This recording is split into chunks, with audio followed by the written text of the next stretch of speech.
Bismillahirrahmanirrahim. Alhamdulillahirabbil alamin wa bihi nasta'inu ala umuri dunya waddin. Asyhadu an la ilaha illallah wahdahu la syarika lah wa asyhadu anna Muhammadan abduhu wa rasuluh alladzi la nabiyya ba'dah, amma ba'du. Bapak Ibu yang dimuliakan Allah Subhanahu wa taala, puji dan syukur kita panjatkan kepada Allah Subhanahu wa taala. Alhamdulillah, kesempatan pagi menjelang siang hari ini kita bisa berkumpul di tempat ini dalam keadaan sehat walafiat. Mudah-mudahan senantiasa kita diberikan keberkahan oleh Allah Subhanahu wa taala, dan saudara-saudara kita yang sedang mengalami musibah sakit segera disembuhkan oleh Allah Subhanahu wa taala. Baik Bapak Ibu sekalian, langsung saja ke hancak ya kajian kita. Kemarin kita sudah sampai di bab mengenai wudhu. Sekarang masih menyambung dengan wudhu, dan bahkan di bulan yang lalu juga ini sebetulnya sempat tersabit ya, terbahas ya, yaitu tentang hukum mengusap khuf atau sepatu, sorban dan perban. Nah, istilahnya langsung di Indonesia akan saja gitu ya. Khuf itu Bapak Ibu biasa kita artikan sepatu secara bebas sebetulnya. Karena sesungguhnya khuf itu bukan sepatu, tetapi alas kaki yang menutupi mata kaki yang terbuat dari kulit. Biasanya dipakai musim dingin. Ya, biasanya dipakai musim dingin. Nah, kalau dipakai musim dingin itu untuk biar hangat badan itu. Kan biasanya kalau dingin dari kaki itu nyeresopnya ya, biasanya sok mudah beser, naon segala rupi, kami sampai ante kabisan gitu ya. Nah, di negara-negara yang mempunyai musim dingin yang sangat dingin, di kita Bandung ini akhir-akhir ini kalau malam sama pagi subuh itu dingin banget ya, siangnya panas banget gitu. Nah, itu memang mirip-mirip lah di negara yang dingin itu, bahkan kan ada yang sampai di bawah 0 derajat Celcius. Di kita baru 10 derajat aja sudah dingin pisan ya. Nah, apalagi kalau di Indonesia ini kalau bisa lebih dari itu. Nah, biasanya di daerah-daerah yang mempunyai musim dingin, termasuk di Arab itu punya musim dingin. Meskipun mungkin di Mekah Madinah jarang ada salju, tapi di beberapa bagian negara Arab itu sampai ada salju. Nah, itu biasanya ketika musim dingin Pak Bu memakai namanya khuf. Khuf itu kaos kaki tebal. Ya, yang dari kulit biasanya. Ya, itu dari kulit. Kalau tidak dari kulit itu biasanya kalau orang Rusia itu dari rajut. Iya, rajut. Rajut yang tebal. Tebal ya. Ya, itu biasanya begitu. Nah, itu dipakai untuk menghangatkan tubuh biar tidak terlalu dingin. Iya. Di musim dingin itu kan orang jarang lepas itu. Kalau dia lepas setiap wudhu itu cukup merepotkan. Maka ya hukumnya boleh ketika wudhu kita membasuh semua anggota wudhu yang harus dibasuh sebagaimana dijelaskan di bulan kemarin. Tetapi ketika mencuci kaki itu tidak dicuci kakinya, tidak dibuka dulu kemudian dicuci kakinya, tapi diusap. Nah, ini biasanya itu diterjemahkan sepatu, sebetulnya kurang pas. Tapi bolehkah sepatu diusap? Boleh, ya, disamakan dengan khuf. Apalagi ini sepatunya harus dengan kaos kaki, karena khuf itu menutupi mata kaki. Sehingga para ulama mengatakan kalau alas kakinya itu tidak menutupi mata kaki, tidak boleh diusap. Makanya kalau sepatu saja tidak pakai kaos kaki, berarti tidak tertutup mata kakinya, itu tidak boleh diusap. Nah, kemudian ada satu lagi. Lalu kalau kita mengusap sepatu, sholatnya pakai sepatu enggak? Iya. Kan dulu itu di Arab nggak ada keramik, nggak ada tehel, nggak ada karpet. Mereka sholat memakai itu. Jadi wudhunya pakai itu, terus sholat pakai itu. Ya, bukan kayak di kita nih pas wudhu usap karena sepatu. Ke masjid dibuka. Ya, itu salah. Jadi kalau memang mau dibuka, cuci saja. Ya, kalau mau dibuka. Nah, boleh tidak mengusap ke kaos kaki? Boleh. Jadi kalau kaos kakinya itu nanti dipakai sholat, kemudian diusap kaos kakinya itu, ya. Nah, itu boleh. Nah, itu mungkin gambaran umumnya seperti itu, kita baca ya, sambil kita baca. Khuf adalah yang dipakai untuk menutupi telapak kaki, terbuat dari kulit dan semacamnya. Bentuk jamak dari khuf itu khifaf. Dikategorikan khuf setiap yang dipakai menutup telapak kaki, baik terbuat dari kain wol atau yang semacamnya. Nah, ini nanti di bawah ada sampai harus menutupi mata kaki. Apa hukumnya? Harus atau boleh? Hukumnya boleh. Jadi boleh dibuka, dicuci. Gitu ya. Kalau dibuka hooknya, dibuka kaos kakinya, dibuka alas kakinya, berarti telapak kakinya dicuci. Jangan diusap, ya. Tapi kalau tidak dibuka, itu diusap. Mengusap hook ketika wudhu hukumnya mubah, boleh. Berdasarkan kesepakatan para ulama. Ia merupakan rukhsah keringanan. Jadi aslinya mencuci kaki, tapi agama syariat memberi keringanan. Kalau kita memakai khuf ketika wudhu diusap saja khufnya, ya. Nah, keringanan dari Allah agar tidak memberatkan dan menyulitkan hambanya. Hal ini berdasarkan dalil sunnah dan ijma. Adapun dalil dari sunnah banyak sekali hadisnya, sampai Imam Ahmad mengatakan ada 40 hadis. Berarti menunjukkan ini adalah mutawatir, ini adalah kuat, sehingga syariat ini oleh para ulama tidak dipertentangkan. Yang mengatakan boleh dan tidak boleh, tidak. Tapi para ulama sepakat itu boleh, ya. Nah, Imam Ahmad mengatakan bahwa ada 40 hadis dari Nabi yang membuatnya tidak meragukan lagi tentang bolehnya mengusap khuf. Di antaranya hadis dari Jarir an Jarir bin Abdullah qala ra'aitu Rasulullah sallallahu alaihi wasallam bala thumma tawadda'a wa masaha ala khuffaihi.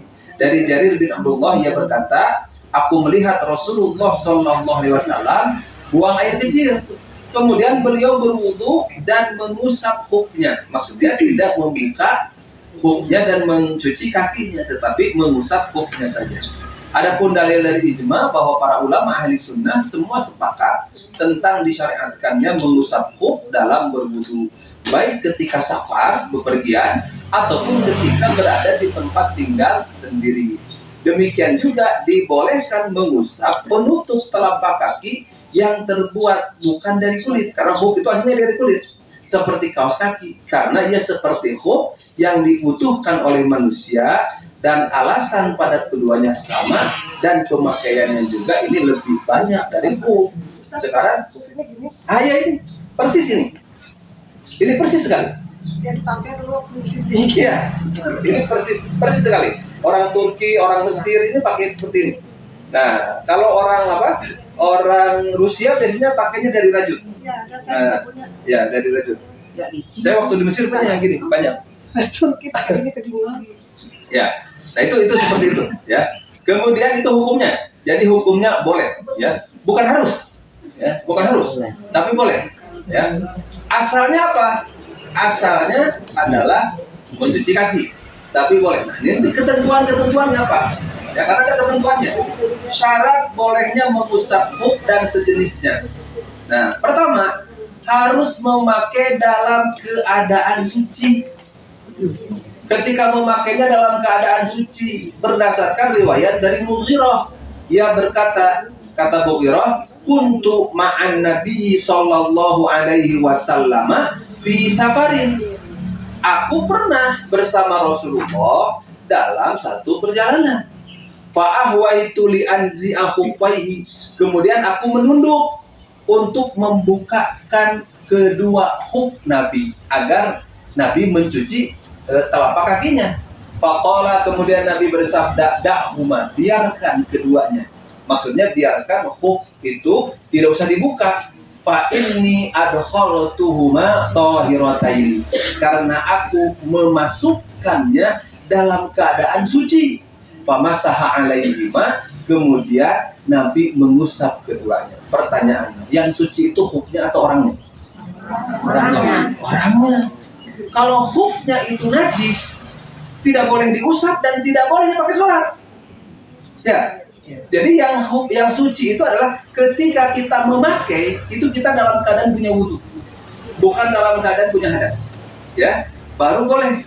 Nah makanya nih kalau dalam perjalanan kita mau pakai sepatu atau kaos kaki, kemudian kita mau sholat, gitu ya. Nah kalau kita mau ngusap, ingat-ingat tadi pas pakainya punya wudu nggak? Karena kadang-kadang kita jorok, ya usap we, gitu ya. Nah, tadi waktu pakainya atau begini, kalau kita niat nanti takutnya repot dan sebagainya, kita akan usap, gitu ya, akan usap ketika wudhu itu. Maka ketika pakai itu kita dalam keadaan punya wudhu.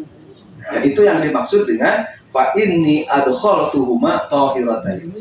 Kemudian yang kedua, ini harus menutupi bagian kaki yang wajib dicuci ketika wudhu. Ya, sampai mana mencuci kaki itu? Sampai mata kaki. Mata kakinya itu tercuci. Ya. Nah, berarti huf yang kita pakai harus menutupi mata kaki. Jangan sebagian yang wajib dicuci itu terlihat, baik bagian atasnya, baik bagian bawahnya. Misalkan sepatunya tos bolong nyewau. Ya. Ya, sepatunya tos bolong nyewau, katingali calangap. Ya, itu tidak boleh. Makanya diantaranya ada yang mengatakan kalau sepatunya sudah robek, kemudian terlihat sebagian dari kaki yang wajib dicuci, maka tidak boleh. Ya, kembali pertama ke bagian kaki yang wajib dicuci. Yang kedua, huf itu sendiri pada asalnya itu dia tadi yang dari Buddha itu mana? Itu pada asalnya itu menutup, ya, sampai ke mata kaki. Jadi kan kalau sepatu kan sampai sini aja, Bu ya. Ya, Ibu simpan dulu di sini ya. Mungkin nanti saya akan ada yang praktek-praktekan, gitu ya. Nah ini kan kalau sepatu sampai sini, kalau sampai sini mata kakinya terlihat. Sedangkan mata kaki itu kan harus dicuci, gitu ya. Kalau ini pasti mata kakinya tertutup, gitu ya. Nah, makanya sebetulnya kalau pakai sepatu boleh nggak, tapi dengan kaos kaki. Satu paket itu.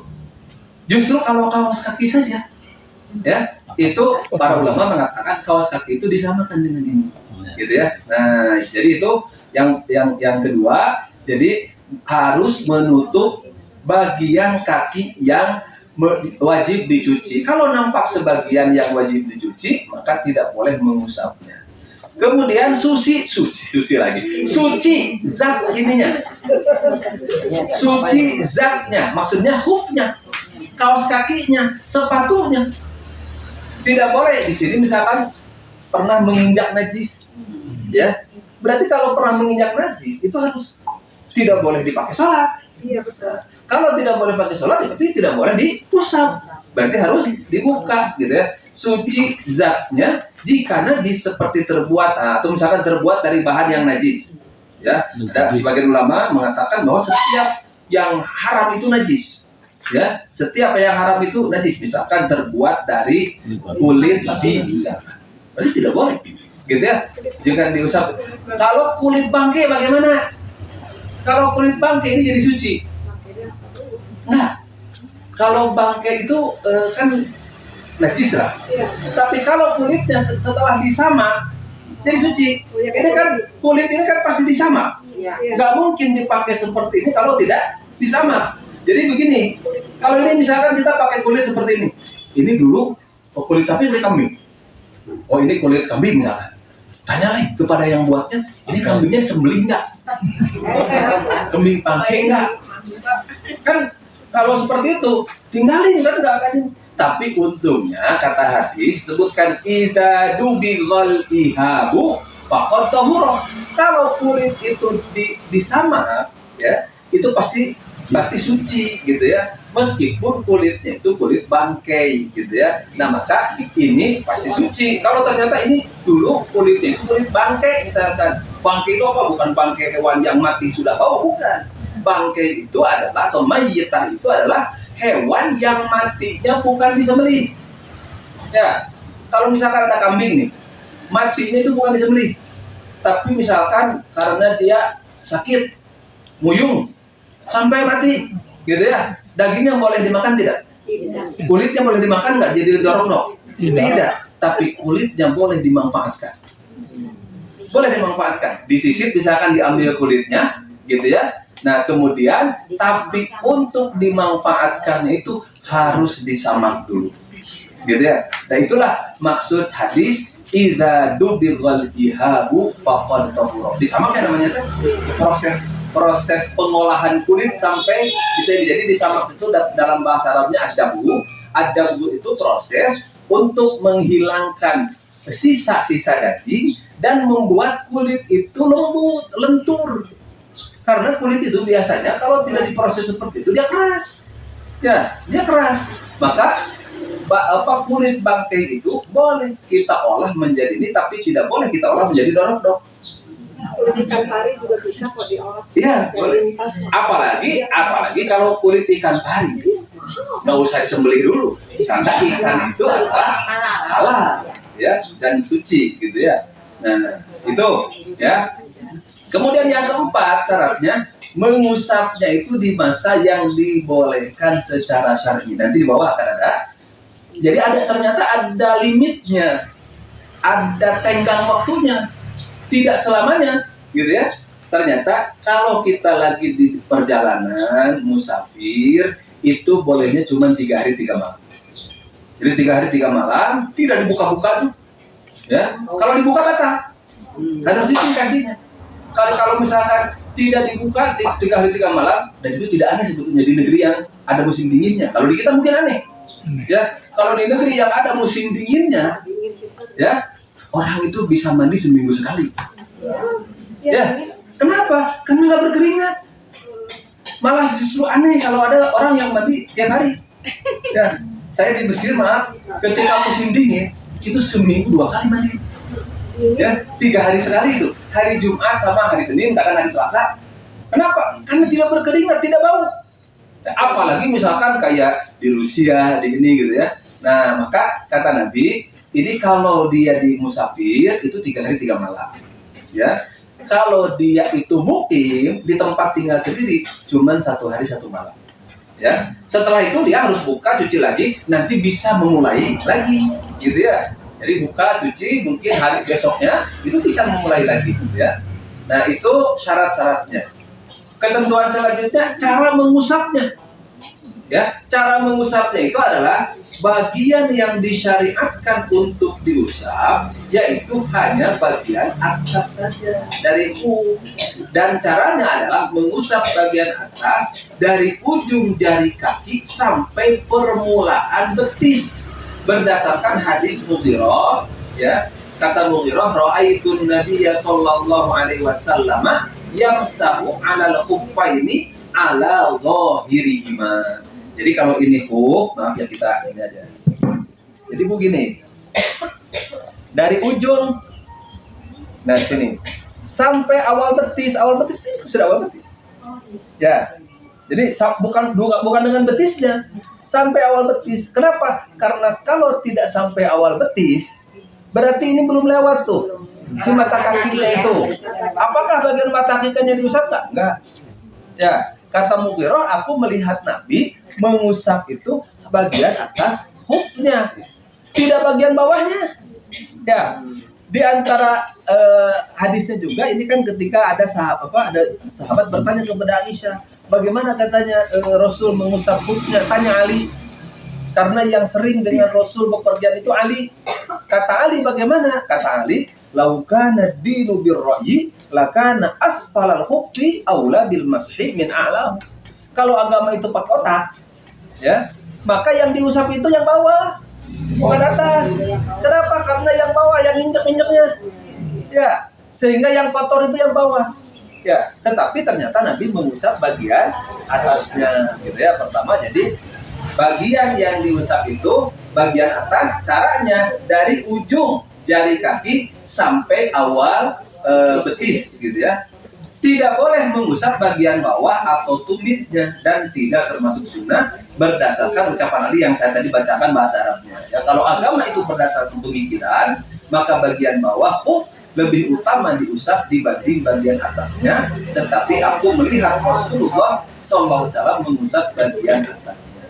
Kemudian batas waktu tadi sudah saya singgung juga. batas waktu itu, ini hadisnya, kata Ali, ja'ala Rasulullah sallallahu alaihi wasallam salasata ayamin wa layalihinna lil musafir wa yauman wa lailatan lil muqim.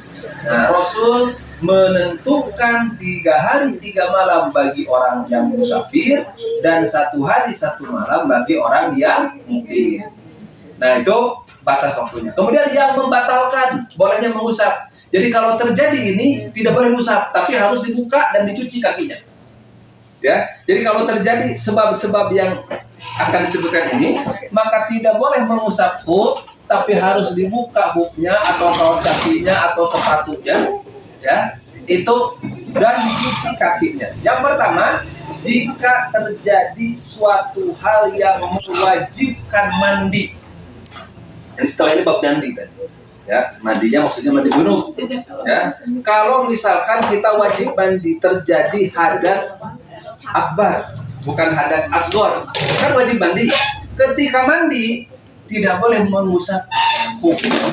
Jadi kalau wudu, ketika harus mencuci kaki itu boleh mengusap kukunya, tapi tidak ada keterangan ketika Rasul mandi, Rasul itu mengguyur semua anggota badannya kecuali telapak kakinya. Bagian telapak kakinya diusap di atas kuknya, tidak. Dan tidak mungkin juga. Ya, pasti basah. Ya, pasti basah, gitu ya. Dalilnya kata Sofwan bin Asal, dan Nabi sallallahu alaihi wasallam ya'muruna idza kunna safaran alla nanzi'a khifafana thalathata ayyamin wa layalihinna illa min janabatin. Ya, kata Sofwan, Nabi kalau sedang safar itu memerintah kami untuk tidak membuka. Jadi 3 hari 3 malam itu tidak dibuka. Ya, tidak membuka hub kami itu selama 3 hari 3 malam. Kemudian yang kedua, jika nampak sebagian telapak kaki yang wajib dibasuh, tadi sudah dijelaskan. Ya. Jadi kalau nampak yang mesti dibasuhnya, berarti tidak boleh mengusap, harus dibuka dan dibasuh. Kemudian membuka hub dari telapak kaki. Belum 1 hari 1 malam kita buka, maka cuci. Ya, untuk yang mukim belum 3 hari 3 malam dibuka, maka setelah dibuka itu cuci, gitu ya. Itu untuk ketentuannya. Jadi tidak boleh kalau sudah dibuka tetap ini ketentuan ini kadang-kadang kurang diperhatikan, gitu ya. Kemudian yang selanjutnya adalah ya, selesainya masa dibolehkan mengusap. Kalau sudah 3 hari 3 malam untuk yang musafir itu tidak boleh mengusap lagi, terus buka dulu, cuci lagi, ya. Nah, cuci tidak boleh ini. Kalau sudah 1 hari 1 malam untuk yang mukim itu tidak boleh mengusap, ya. Nah, tetapi harus dicuci. Lalu kapan ini? Kalau 1 hari 1 malam itu kapan mulainya, ya? Kapan selesainya, ya?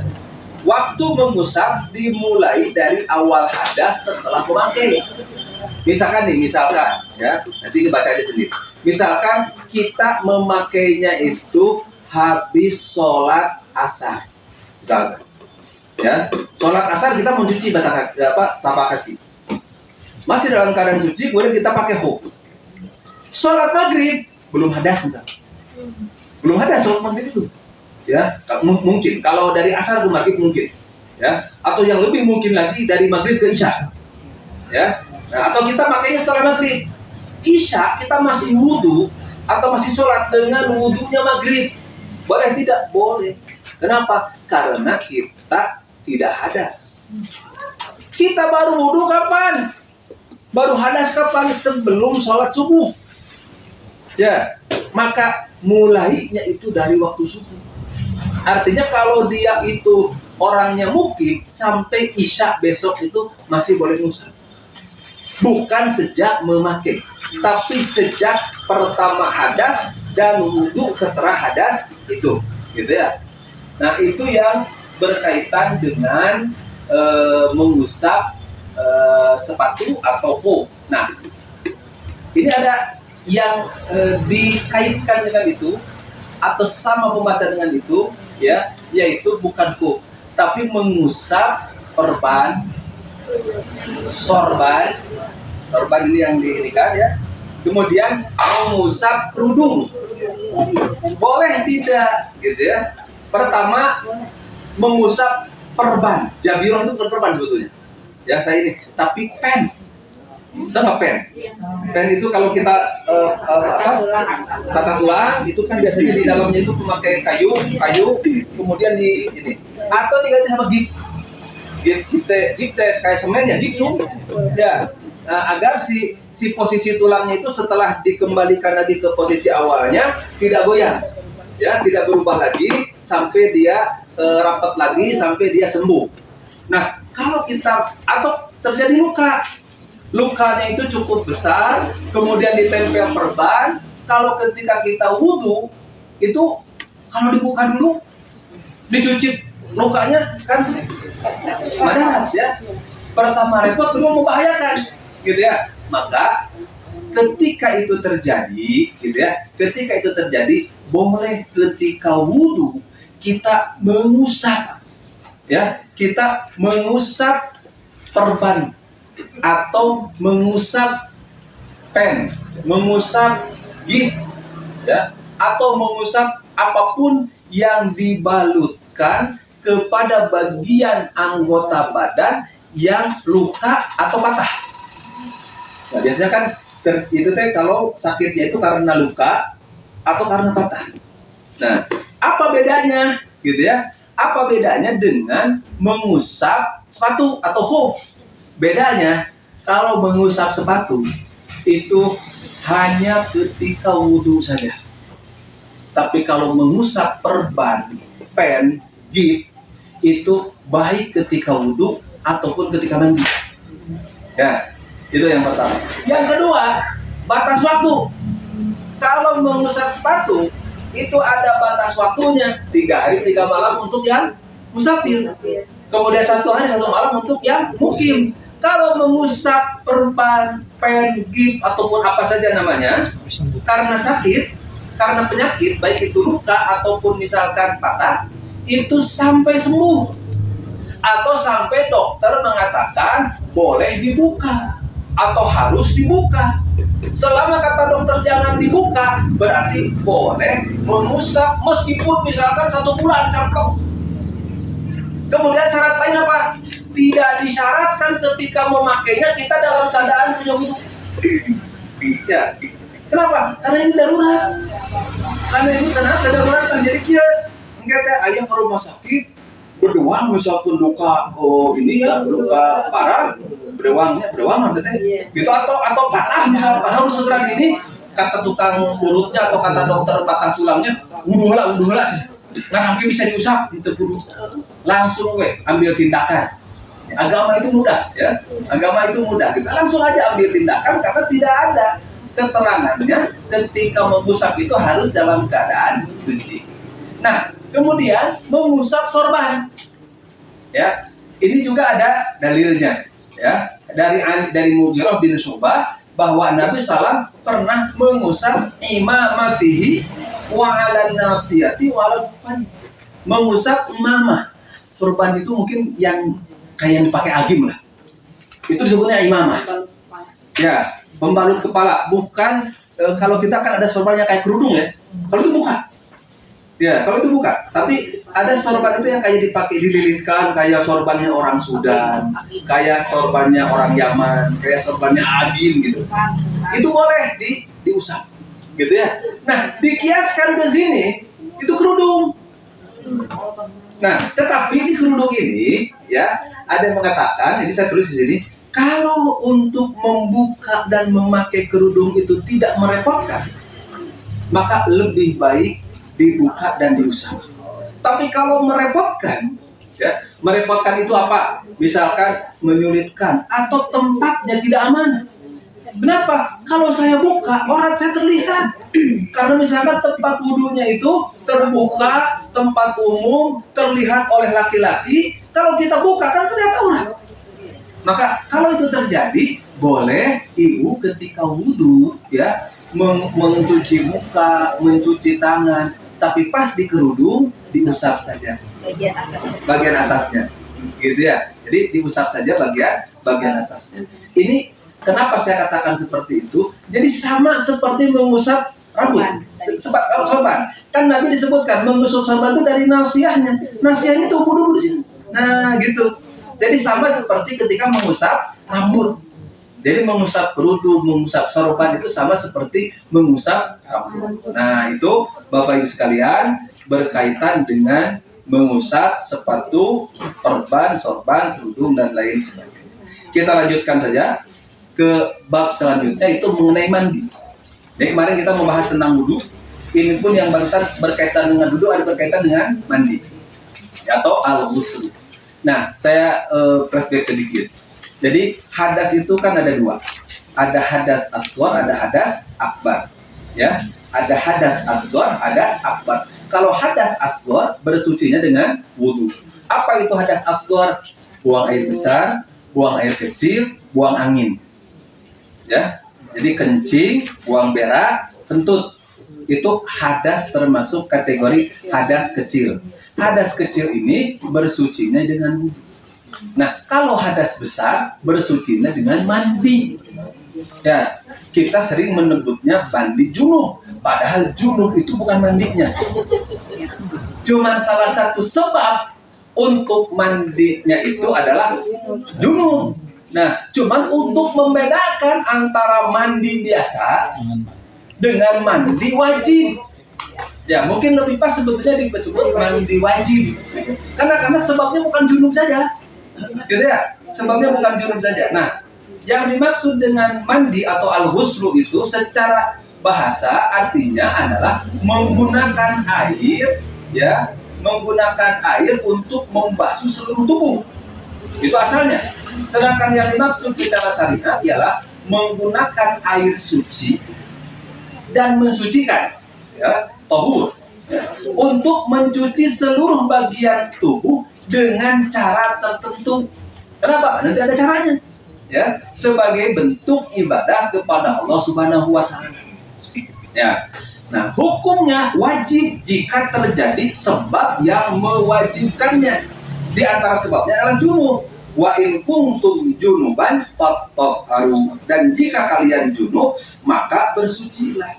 Demikian juga hadis-hadis tentang cara mandi junub yang dan sebagainya yang akan kita sebutkan di bawah ini. Nah, ini yang pertama adalah yang dimaksud dengan mandinya dan hukumnya. Ya. Yang kedua, sebab-sebab wajibnya. Kapan mandi ini jadi wajib? Gitu ya. Kapan mandi ini jadi wajib? Yang pertama adalah junub. Junub itu apa? Ini nomor 1, nomor 2 itu yang disebut junub. Ya, nomor 1, nomor 2 disebut junub. Jadi junub itu keluar air mani atau terjadi senggama, jima. Ya, jadi junub itu adalah keluar air mani, ya, baik terjadi senggama atau tidak. Yang kedua, terjadi senggama, baik keluar air mani atau tidak, gitu ya. Nah, jadi dalil keluar air mani itu adalah hadis Nabi, al-ma'u minal ma'i. Jadi Al-Quran atau hadis itu kalau menceritakan hal seperti itu dengan bahasa yang sangat sopan juga, ya, tidak dengan bahasa yang vulgar. Ya, kata Nabi itu al-ma'u minal ma'i, air itu dari air. Air yang pertama apa? Mandi. Mandi itu disebabkan apa? Adanya air. Air yang kedua maksudnya keluarnya air mani. Ya, gitu ya. Nah, itu hadis yang pertama. Maksudnya adalah bahwa mandi itu wajib dikarenakan keluarnya air mani. Yang kedua, terjadi jima, ya, atau persetubuhan, ya, berdasarkan sabda Nabi, idza jalasa baina syu'abihal arba' wa massal khitanul khitana wajabal ghusl. Jika engkau duduk di cabang 4, itu kan bahasa biasa, maksudnya jika terjadi jima, gitu ya, di cabang 4. Naon anu cabang 4 teh? Atau setelah dijelaskan kalian itu dewasa, gitu ya. Nah, wa masal khitanul khitana, kemudian khitan menyentuh khitan, maksudnya maaf, kelamin menyentuh kelamin, ya. Nah, tentu maksudnya laki-laki dan perempuan, ya, bukan laki-laki dengan laki-laki atau perempuan dengan perempuan, gitunya, maka wajib mandi.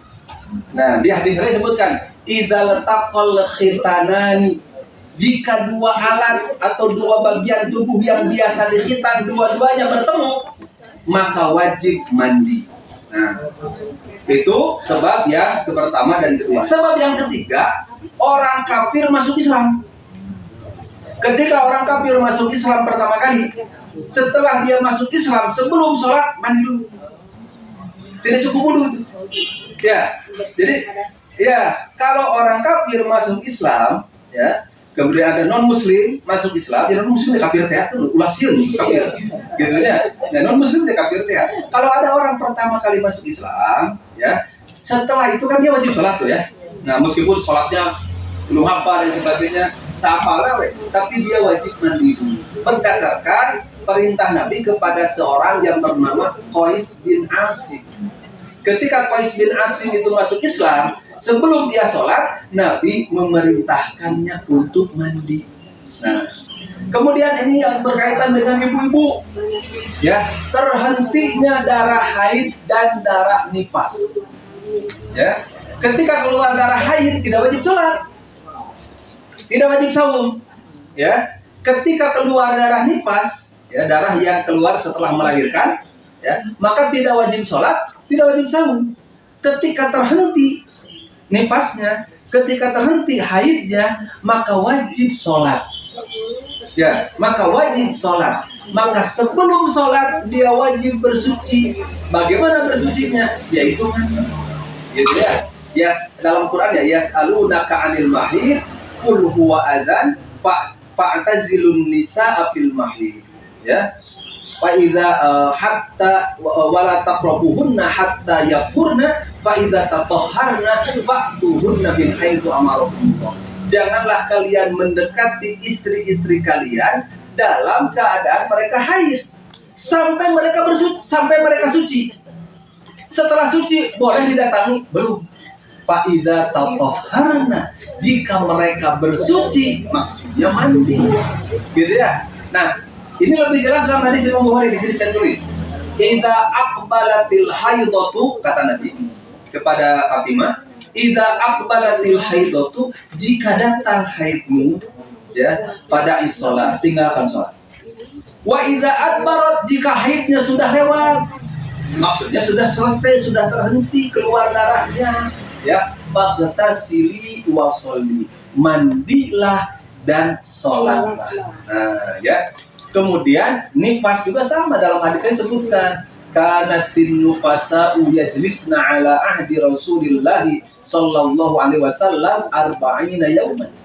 Ya, orang perempuan yang nifas pada zaman Nabi biasanya mereka itu duduk, maksud duduk itu tidak sholat, tidak saum, yaitu 40 hari. Ketika bersih, maka sebelum sholat itu wajib mandi dulu. Kalau saum tidak.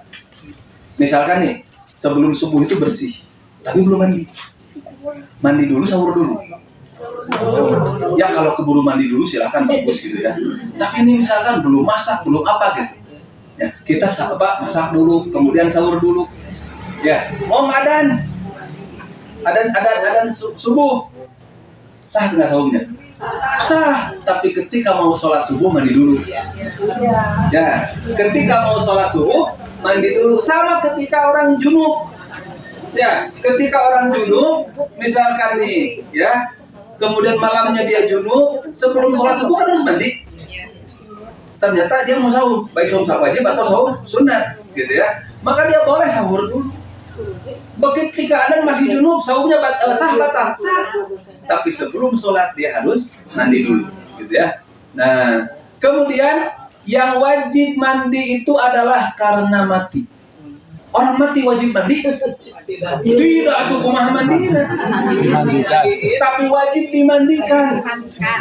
Tapi kematian itu yang mewajibkan mandi, meskipun orang mati itu tidak mandi sendiri, ya.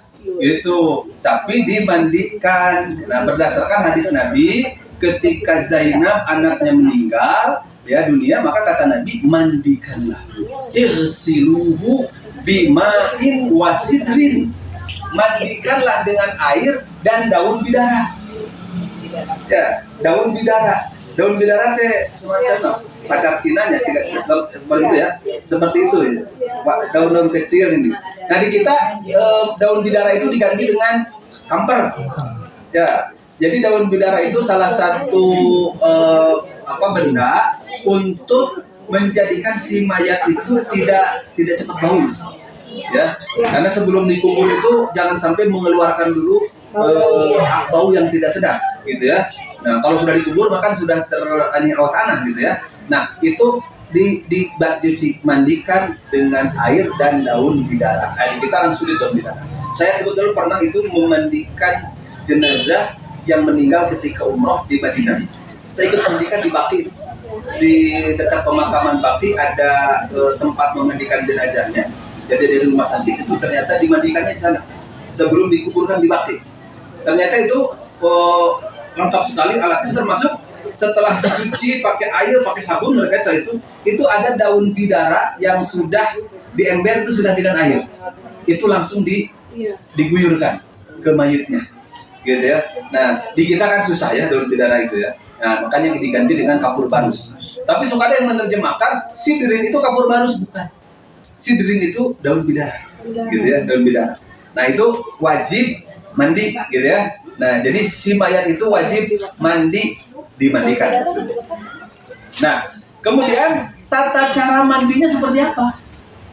Mandi wajib ini tata caranya seperti apa? Ada yang minimal, ada yang maksimal. Ya minimalnya semua anggota tubuh terkena oleh air. Tidak boleh yang tidak ada terlewat, termasuk kepala. Kalau mandi biasa nih, apalagi perempuan, gitu ya, kan tidak cuci rambut. Udah pompi cuci rambut di jilbab pakai hapuk, gitu ya. Tapi ketika mandi wajib ini, rambut pun harus dicuci, gitu ya, harus dicuci.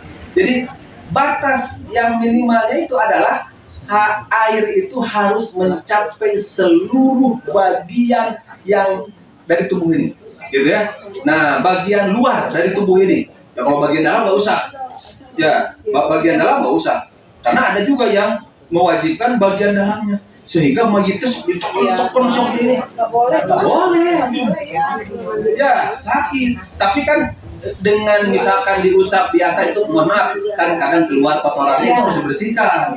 Tapi dugikan kok apalagi disemprotkan cair kalbet kayak ini.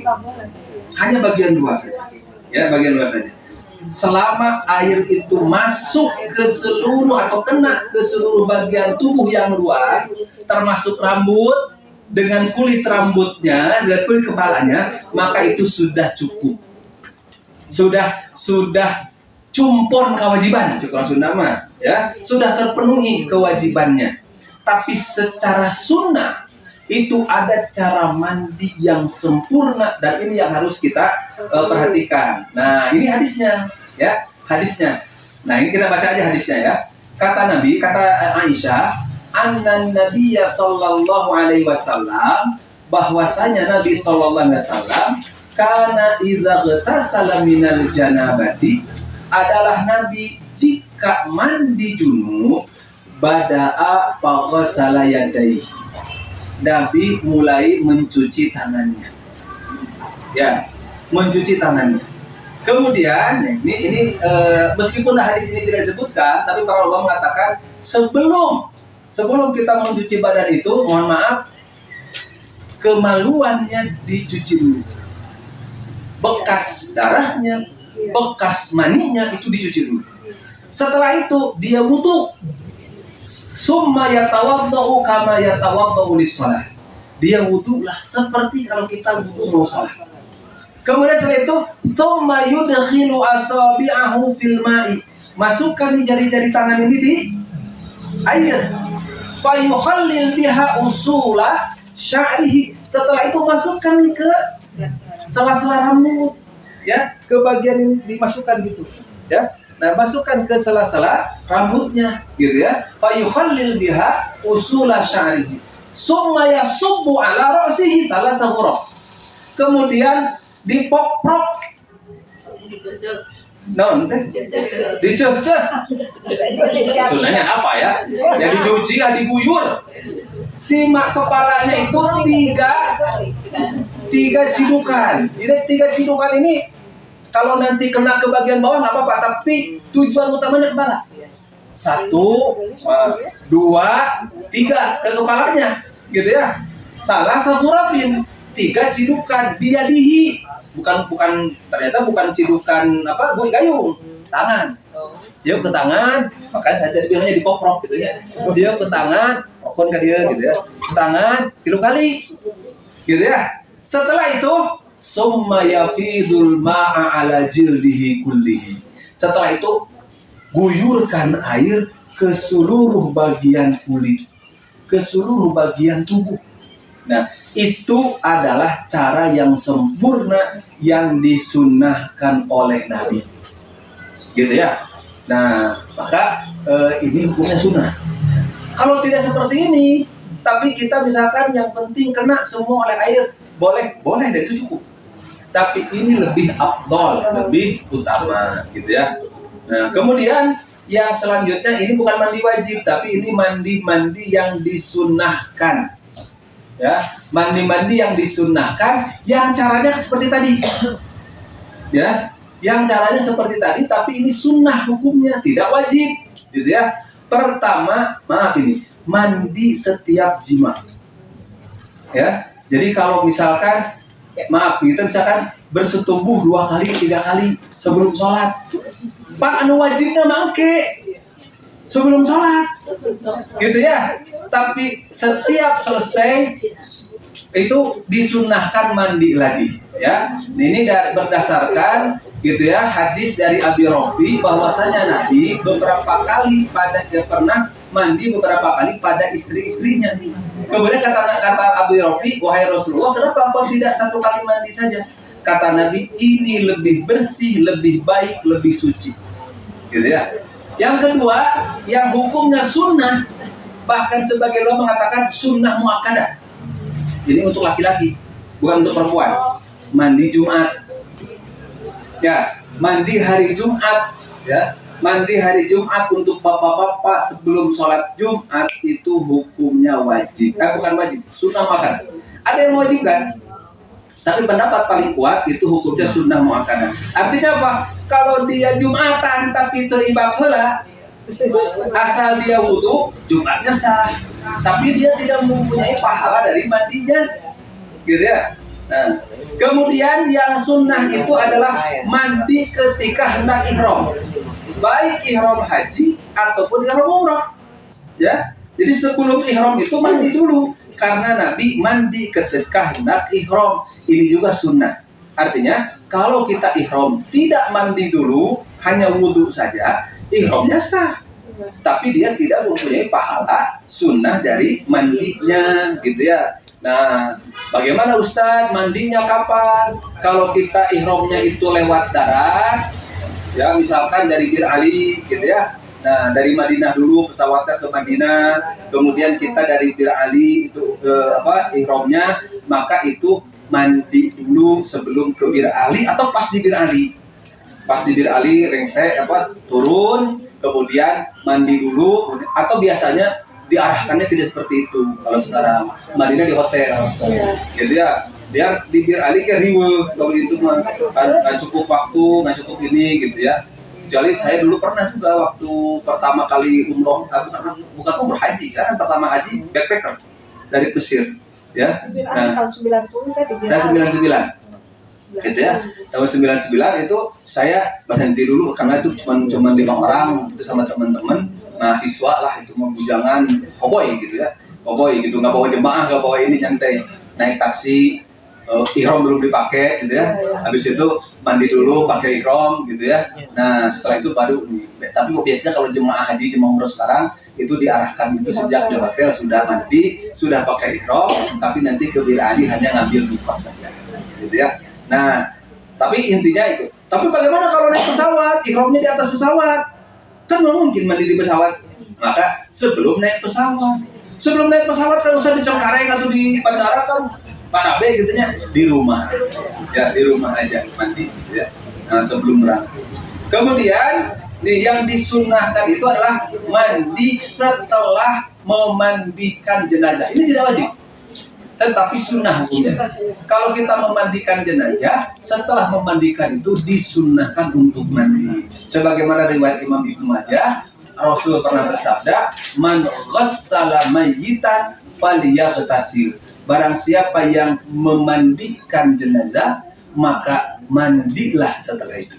Ya, kenapa ini sunnah? Karena tidak ada kaitannya dengan sholat. Dengan ini kaitannya dengan dia memandikan, mungkin setelah itu untuk menjaga kebersihan.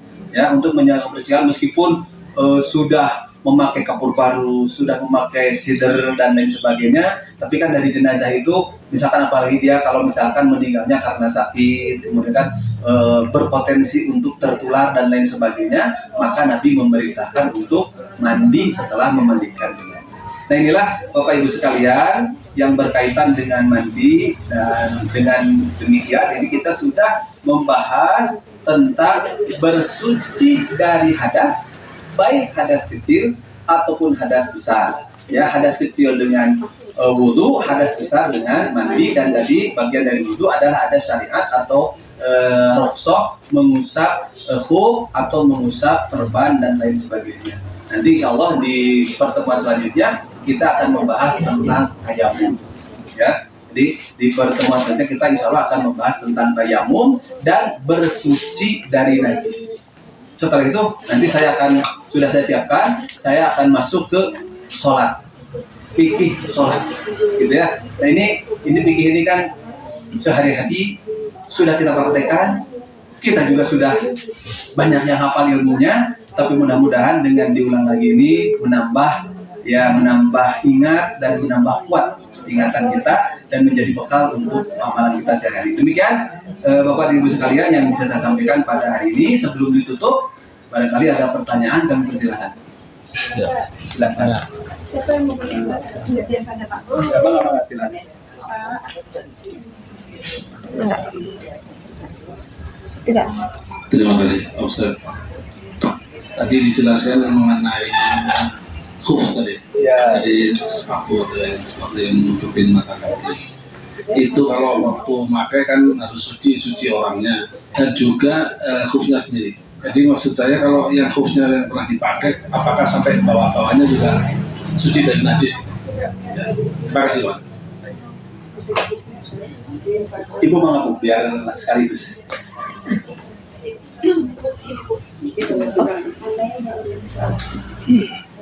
Ini Ustaz mengenai mengusap kerudung ya. Ya.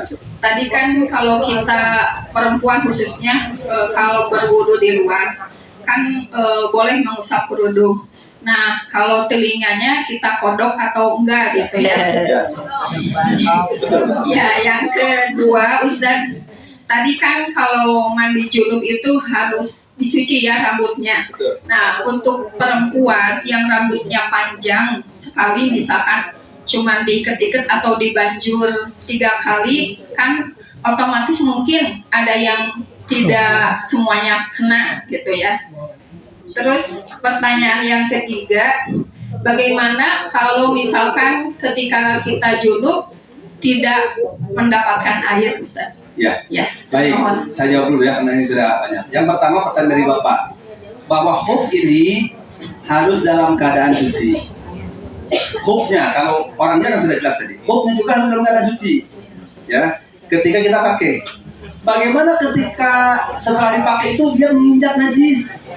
Ya, menginjak najis, apakah batal mengusapnya? Tidak. Enggak, maksud saya nanti kan dia digari kan harus copot lagi, kan harus dipakai lagi nanti. Ya. Kalau dia perginya seminggu atau 10 hari kan 3 hari kan harus dipakai, maksimum 3 hari. Ya. Kan harus dilepas lagi. Ya, betul, dilepas. Ya, cuci kaki. Nah, pakai lagi ini harus bawahnya harus dibersihin dulu. Setelah dipakai kan. Ya, setelah dipakai harus bersihin dulu. Oh, dibersihin dulu. Dibersihin dulu. Najisnya. Ya, kalau ada najis, kalau tidak nggak usah.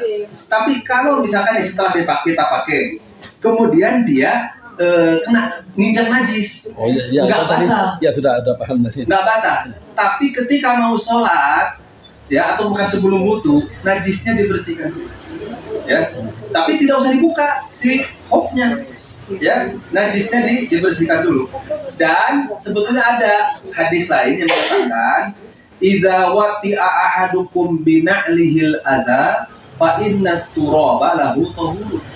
Kalau dengan sendal kamu, dengan sepatu kamu atau dengan khuf kamu menginjak kotoran, maka mensucikannya cukup digosokkan ke tanah.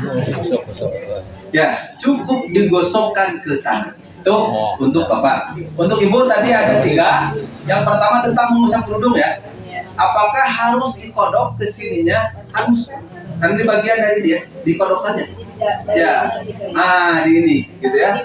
Dimasukin tangannya. Ya, masukin tangannya dikodok saja. Kalau tidak memungkinkan karena ini, maka boleh diusap bagian luarnya. Tapi lebih afdol dimasukkan saja. Gitu ya. Itu yang pertama. Yang kedua, rambut tadi ya. Itu yang ketiga bahkan ya. Yang kedua itu tadi apa? Yang Rambut panjang ya. harus wayahna resiko Nggak bisa ditali-tali. ya. Jadi rambutnya itu harus Diurai. harus kena air. Nah, air. Harus basah. Ya. Jadi harus basah si rambutnya itu, ya. Jadi dia meskipun rambutnya panjang, ya, maka kan yang mungkin yang dimaksud panjang oleh ibu itu yang kan ada perempuan katanya sampai 2 meter rambutnya, gitu ya. Sampai ini ngagepai wayahna. Resiko bukan yang panjang sakit itu rambutnya, gitu ya. Nah, jadi kan mungkin dia berpendapat perempuan tidak boleh memotong rambut. Ya, perempuan boleh memotong rambut. Yang tidak boleh itu perempuan menyerupai laki-laki, laki-laki menyerupai perempuan. Itu yang tidak boleh itu sebetulnya. Sekarang banyak perempuan yang dipotong pendek dan laki-laki, tapi kan kita Pakai kerudung. Gimana tuh?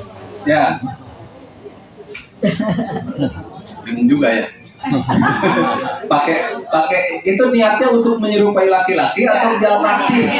Praktis. Soalnya gini kan, kalau udah tua itu suka mentok. Nah, itu kan apalagi ada alasan seperti itu. Kalau ada alasan seperti itu, maka itu boleh, gitu ya. Jadi yang batasannya tidak boleh itu menyerupai laki-lakinya. Dan untuk melihat. Ya, dan untuk memperlihatkan, betul. Nah, maka Bu, kalau rambutnya panjang itu tidak ada pembeda. Misalkan kalau rambutnya panjang, maka dia boleh hanya dikoprok saja gitu ya, mungkin 3 kali gitu ya. Tidak, karena setelah itu dia diguyur seluruh ininya. Bahkan kenapa sebelum diguyur itu harus dikoprok dulu biar airnya masuk. Biar airnya masuk sampai ke kulit kepala. Ya, apalagi kan kalau seperti itu kan pasti disampo. Ya, karena kalau tidak disampo, haput nanti rambutnya. Ya, Mau ditutup. pasti disampo gitu kan. Karena kalau tidak disampo, apakah mandi junub itu wajib disampo? Tidak. Cuman kalau tidak disampo akan haput. Apok. Apok ya. Nah, kalau kata Sunda haput ya. Kalau ada bahasanya apok gitu. Itu yang kedua. Yang satu tadi apa tadi? Tidak ada air. Tidak ada air. Oh ya, tayamum. Jadi ketika kita junub, baik itu misalkan baik junub karena junub atau karena misalkan selesai haid, kemudian tidak ada air, maka dengan tayamum. Tayamum ini seperti apa? Sama seperti nanti ada di bahas, cuman karena ditanyakan sekarang, saya jawab sekarang. Sama seperti tayamum pengganti wudhu. Ya, hanya mengusap telapak atau wajah dan telapak tangan saja.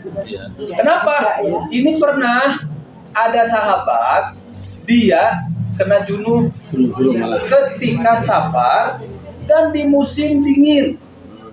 Kemudian tidak ada air atau dingin. Kalau saya bukan tidak ada air. Kalau dia, ada 2 peristiwa. Jadi yang pertama ada sahabat luka. Ya, ada sahabat luka. Kemudian dia bertanya kepada Rasulullah, ketika junub, boleh nggak saya tayamum? Karena dingin dan saya punya luka, gitu. Tidak boleh katanya kamu harus mandi. Kemudian sahabat itu mandi sampai meninggal. Kata Nabi itu, qatalahu qatalakallah. Kamu sama dengan membunuhnya, gitu ya. Nah itu yang pertama. gitu ya. Nah, tapi kan sahabat itu tidak tahu. Setelah itu kan. Kemudian yang kedua, ada sahabat yang ini inisiatif sendiri. Dia di safar, dia kemudian junub dan tidak ada air. Kemudian dia ingin tayamum. Dia berpikir kalau tayamum dari wudu itu kan mengusap wajah dengan telapak tangan. Ini kan tayamumnya pengganti dari mandi. Akhirnya dia guling-guling di tanah itu seperti katanya seperti guling-gulingnya binatang, kama yatamar rogan dawa, sehingga mungkin badannya itu kayak kesemak. Tahu kesemak ya? Ya pasti tahu lah. Kata ibu-ibu ini pasti tahu lah kesemak. Kalau anak-anak sekarang tidak tahu kesemak gitu ya. Nah, maka dia datang kepada Nabi. Kata Nabi, innama yakfika antadriba biyadaikal arda fatanfuhu fiha summa masaha bihima wajhaka wa dhahira kaffaika. Tidak usah guling-guling seperti itu, kata Nabi. Cukup saja kamu pukulkan telapak tanganmu ke tanah. Setelah itu tiup, takut ada kerikil-kerikil dan sebagainya. Setelah itu usap wajahmu, kemudian usap telapak tanganmu, gitu ya. Nah itu tayamum. Jadi itu pakai tayamum dan tayamumnya sama, ya, dengan tayamum pengganti wudu. Tata caranya Ustaz, kan di sini ada tata cara mandi. Nah, kalau yang cukup dengan seperti tadi tayamum gitu, nggak ada kayak cebok kayak gitu, yang gimana Ustaz? Itu masalah lain. Ceboknya itu kan sudah dibahas, belum ya nanti. Ceboknya itu boleh yang disebut dengan istijmar atau sebenarnya istijmar. Kalau istijmar itu pakai air.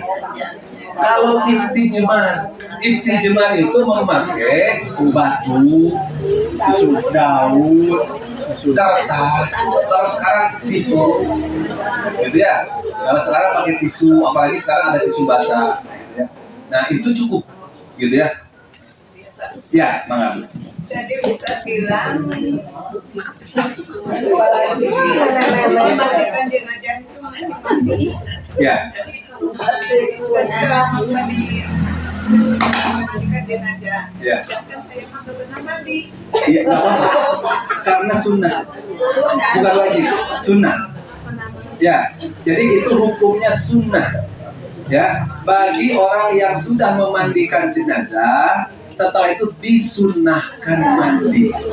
Beda, bukan wajib. Artinya kalau ibu sudah memandikan jenazah, terus setelah itu tidak mandi, ibu sholat kemudian wudu, sah nggak sholatnya?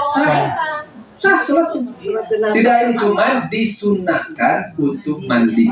Nah, kalau sekarang sudah tahu, nanti ibu kalau memandikan jenazah lagi, setelah itu disunnahkan untuk mandi. Tapi kalau tidak mandi, tidak apa-apa, karena tidak wajib. Ya. Kan tadi daun bidara itu seperti kan jarang ya saya hanya memandikan pakai daun bidara. Ya. Kita tadi pernah Ya. di sana gitu. Nah daun bidaranya itu hanya dipetik saja Tidak, atau sudah ini saya lihat diremas-remas?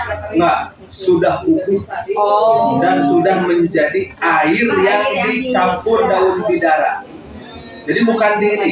Jadi kalau saya lihat itu tuh, jadi ada ember, tuh satu ember, si airnya tuh hijau.